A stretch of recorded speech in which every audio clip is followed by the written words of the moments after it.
Hi, my name is Jake. I'm going to be performing a machine check, induction, and then central line and arterial line insertion for a patient today that's coming in for a mitral valve replacement from rheumatic fever with regurg. The patient doesn't have any allergies and no other medical history other than what brings them in today. Before I go see the patient, I'm going to go into the OR. I'm going to perform my machine check to make sure all my supplies are ready. So I'm going to make sure I have my ambu bag, make sure my machine is hooked up to the wall for power and all the gases, and then make sure that I have cylinders and that all their pressures are appropriate and adequate. I'm going to make sure my volatile agents are stocked appropriately and full. Then I'm going to perform a low pressure leak test. Once that's passed and good and there's no leaks, I'll turn my machine on, calibrate my O2 analyzer, check that I have a circuit that's good and patent, and then I'm going to check my CO2 cartridge. Once it's on, probably one of the most important things I'll do is I'm going to check and do a high pressure leak test. To do that, I'll close my APO valve. I'm going to turn the O2 flush on, get the pressure up above 30. I'm going to make sure that it's there for 10 seconds and make sure my pressure alarm works. And then I'm going to check the scavenging system by decreasing the APL valve, and I should see that the pressure decreases with what I have the APL valve set to until it's all the way open. That is good.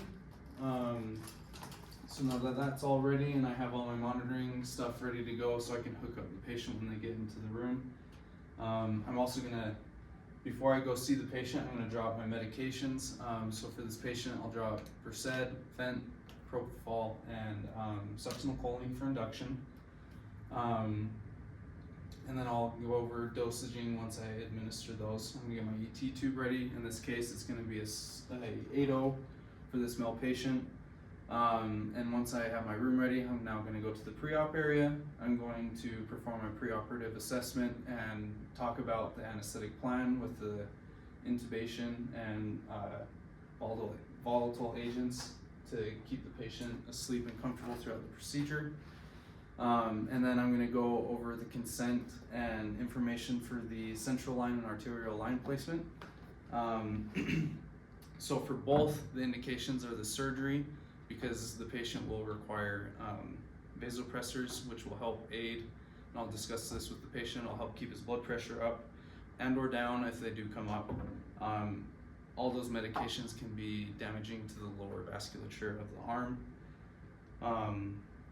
And not coincidentally, but concurrently, the art line will help me manage that and see it continuously to better take care of the patient. And then throughout the procedure, I'll also need to draw multiple labs. We'll need to draw some chemistry labs to make sure his electrolytes are appropriate. With it being an open heart procedure, we'll also be checking to make sure that his thrombin times are appropriate and his coags are good. And that'll happen throughout the case. So to help prevent multiple pokes on the patient, that is why we'll do the central line. And then I'll discuss the risks of that. Both include bleeding and infection. And then with the central line specifically, there's also a risk for pneumothorax or collapse of the lung. And with it, I'm going to target the right jugular. So the risk of chylothorax and damage to the lymph system is low, but it is still present. So I will go over that. I'll go over alternatives. For the art line, the alternative is to do continuous blood pressure monitoring with the cuff, which could lead to significant postoperative pain from the cuff site,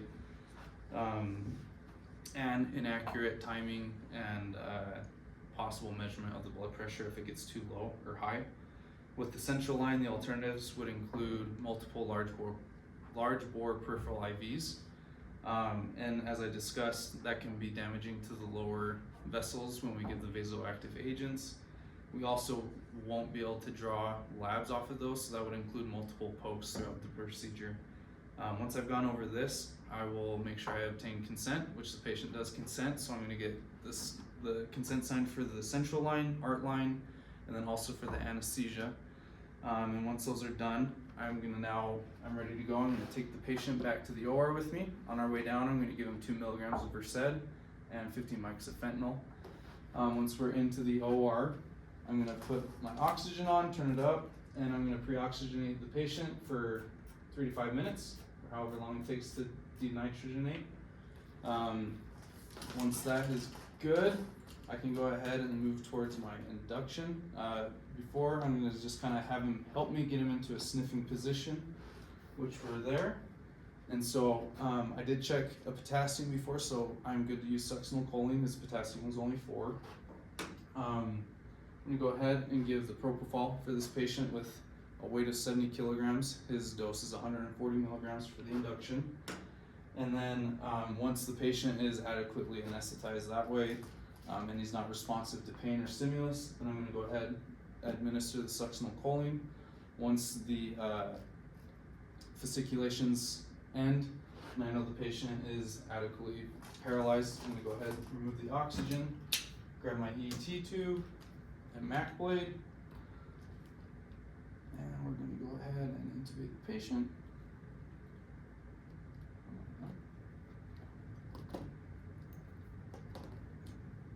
Once we got the breathing tube in, I'll inflate the cuff.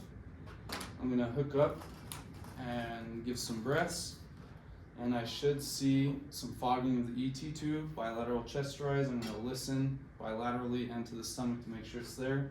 And once I'm hooked up, I should see an end tidal. And once I see that, I know that I'm adequately or appropriately placed with the ET tube, so I'll secure it. Tape my patient's eyes. I'm gonna turn on the ventilator and start administering the volatile agent. And once that's in and my FA is rising, I can go ahead and turn my oxygen down. Now that the patient is asleep, I'll go ahead and put these over here. I'm going to go ahead, get ready to place the central line. To do so, I'm going to grab all my supplies, which I have here. Before I do that, I'm going to go ahead, or I'm going to start opening stuff. So I'll move my right line over here, get my central line kit opened. I'm making sure that I don't contaminate anything. And so once I have that, I'm going to go ahead and get gowned up, get my gloves on.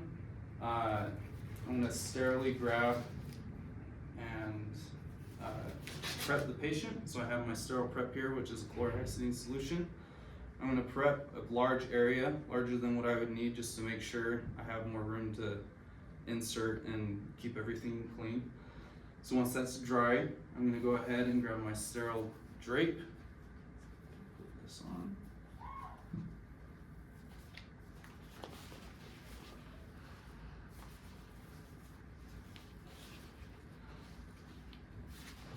Manipulate it a little bit. Okay, so now that I have that ready, I can go ahead and get all my stuff ready to go. So first thing, I'm going to use the saline syringe that comes with this. I'm going to prime my tubing.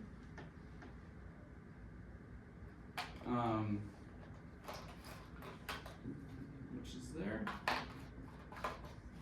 And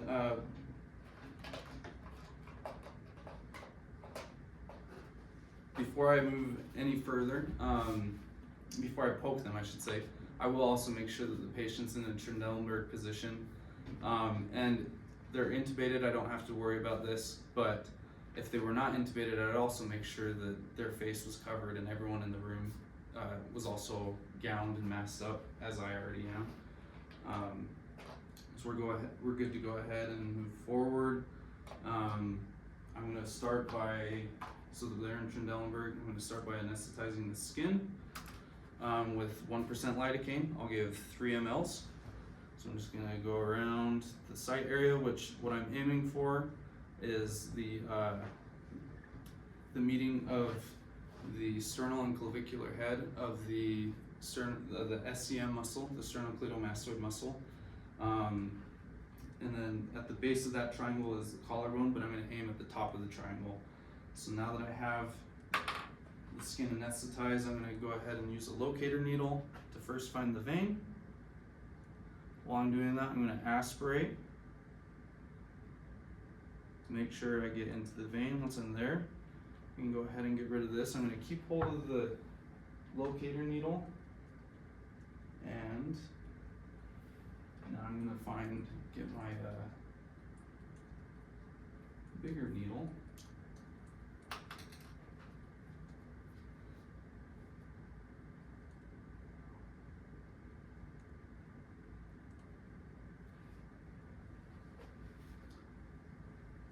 And so I'm gonna get this ready to go. I'm gonna go along the locator needle. As I insert this, I'm gonna go at the same angle, which is 30 to 40 degrees, 30 to 45 degrees, sorry. And I'm aiming for the ipsilateral nipple. And I'm still gonna aspirate as I go in until I get blood return, which is there. Once I get that, I'm gonna go ahead and pull out the locator needle, put it into my sharps container. Okay, this, get rid of that. Now I can go ahead and place my guide wire.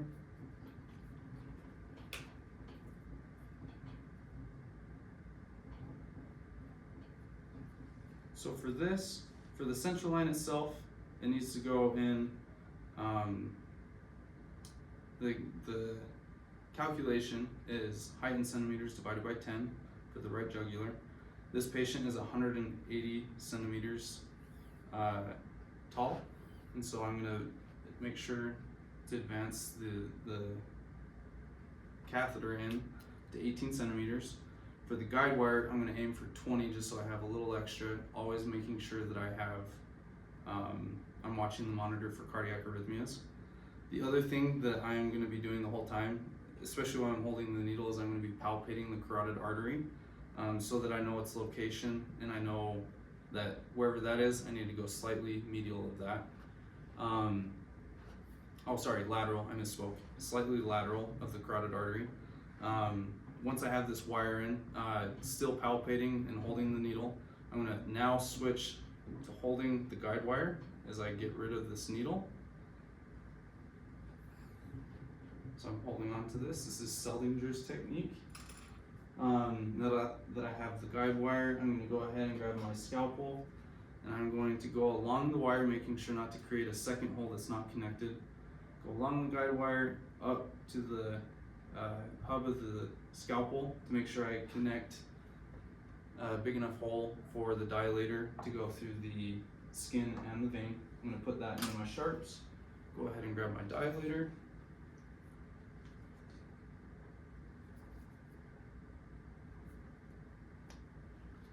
Maybe.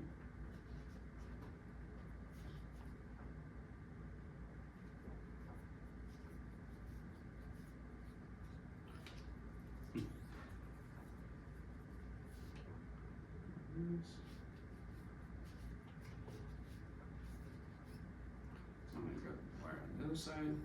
Still holding onto the wire, I'm going to advance the dilator until I feel 2 pops. The first pop is the skin, second pop is the vein. Once we're there, I can go ahead, still holding onto the wire, I'm going to get rid of the dilator. And that can also go into the sharps. Now I'm going to grab my primed catheter.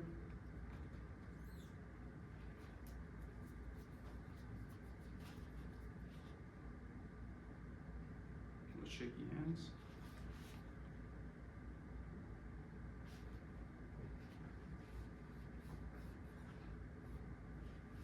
And before I forget, unclamp. Still holding on to the wire will come out. Now I can grab the other side and advance the catheter. Once again going to the 18 centimeters or to the hub, which is where we're at. So I'm going to take out the guide wire, toss that, and then I'm going to have a sterile 10 millimeter syringe. I'm going to go ahead and aspirate till I get blood. I get blood, then I can flush with the saline that's left. I'm making sure to note that it's not pulsatile and that it's dark. And once I have that, I'll cap the central line and suture it in place. I'm gonna go ahead, this has 2 locations to secure it. So I'm going to go ahead and put both of those with 3 loops or 3 knots in each to make sure it's adequately secured. And I'm also going to be very careful, especially if I have a Keith needle, not to incidentally poke myself. And then through this whole procedure and continuing forward, I'm going to continue doing 5-minute vital sign checks to make sure that there isn't any sort of vagal response or any sort of hemodynamic instability while I'm doing this. Once it's secured, I'm going to go ahead and put a dressing on. If I did this in pre-op, I will call radiology to send an x-ray tech to come do it in the pre-op area or PACU. And if it's intra-op, I'll have the intra-op x-ray tech come do a quick check.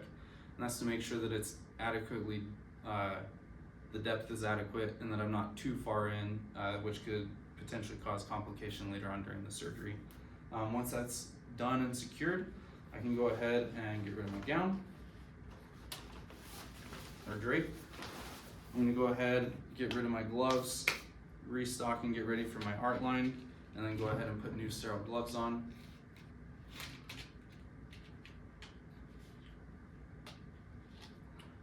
And I'm going to go and get the site prepped, get it draped. I'm going to perform a quick little Allen's test with my assistant. Collateral flow is good, so I'm going to go ahead and go forward. I'm going to go for the radial artery. Get rid of the cap. And as I palpate, once I feel the pulse, that's going to be my landmark, and I'm going to go just distal to that. Going in at a steep angle until I see blood flow and make sure it's pulsatile. Then I'll advance my guide wire. Now that the guide wire is there, I can go ahead and advance the catheter without moving the wire. So we're in there and we're good. I'm going to now hook up this to the transducer, make sure that my waveforms are good, zero it, and then continue monitoring the vital signs and making sure the patient's comfortable. Since this procedure, once it's done, more than likely the ICU will remove the art line fairly quickly, definitely within the first 24 hours. So I'm not going to suture this in place. Instead, I'm going to secure it with gauze and tape and a tegaderm. And once that's all done, I'm going to go ahead, double check my peripheral flow and everything, put this in the sharps, and I'm going to chart everything that I've done, which is the central line, the art line, and continue charting my vital signs and my induction, and that concludes my video.